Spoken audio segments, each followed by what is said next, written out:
entering a very exciting phase for the Glenclwyd redevelopment project. So far, the project has delivered a new pathology building, a mortuary and bereavement centre, an emergency department, an acute medical unit and 9 operating theatres.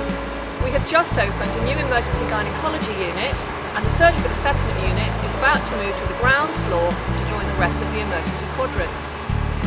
Over the next 12 months, we will remove the asbestos from wards 9, 5 and 1 and then refurbish each area. This is a really important stage for improving the environment and service provided inside the hospital. Once finished, each ward will have more single rooms, more space around the beds and a layout intended to reduce the risk of infection and help nursing staff to spend more face-to-face time with their patients. During this time, we're accommodating patients and staff from the 3 wards and other parts of the hospital.